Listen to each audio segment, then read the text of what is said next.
Hello guys, അട്ടപ്പാടിയിലെ ഭവാനി പുഴയിൽ അലക്കാൻ വേണ്ടി വന്നതാട്ടോ ഞാനും കുഞ്ഞപ്പനും. അപ്പോഴാണ് ഈ പഴയൊരു വലയിൽ 2 ചെറിയ മീനിങ്ങനെ കുടുങ്ങി കിടക്കുന്നത് കണ്ടത്. വളരെ കുഞ്ഞു മീനുകളായതുകൊണ്ട് ഞങ്ങൾ എന്ത് ചെയ്തെന്ന് വെച്ചാൽ അതിനെ റിലീസ് ചെയ്തു കേട്ടോ. അപ്പോൾ റിലീസ് ചെയ്ത് നോക്കുമ്പോഴാണ് അതിലൊരു വലിയ മീൻ കുറച്ച് നാളുകൾക്ക് മുമ്പേ ചത്ത് കിടക്കുന്നുണ്ടായിരുന്നു. ആ മീനിനെ വലിച്ചുകൊണ്ട് വന്നിട്ട് ഒരു ഞണ്ട് അവിടെ കല്ലിൻ്റെ ഇടയിൽ കൊണ്ടുവന്നിട്ട് കഴിച്ചുകൊണ്ടിരിക്കുകയായിരുന്നു. കുറച്ച് സാമാന്യം വലിയ ഞണ്ടായിരുന്നു കേട്ടോ. അതിന് പിടിക്കാൻ പറ്റുമെന്ന് കുഞ്ഞപ്പൻ, പിടിച്ചിട്ടേ ബാക്കി കാര്യമുള്ളൂ ഞാൻ. അങ്ങനെ എൻ്റെ അതിസാഹസിക ഞണ്ടുപിടുത്ത വീഡിയോ ആണ് നിങ്ങൾ കണ്ടുകൊണ്ടിരിക്കുന്നത് സുഹൃത്തുക്കളെ.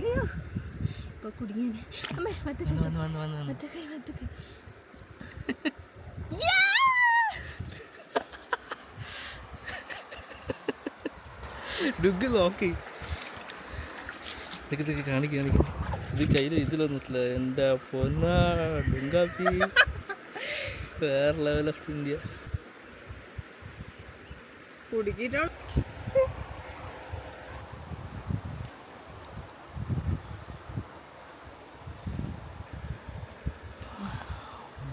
നല്ലോണം ഇറുക്കിറുക്കിണ്ടല്ലേ മാക്സിമം ട്രൈ ചെയ്ത് ഇറുക്കാതിരിക്കാൻ വേണ്ടി. പക്ഷെ അറിയാതെ ഒരു ചെറിയ പാട്ട് കിട്ടിപ്പോ ഞാൻ പിടിച്ച ഞണ്ട്.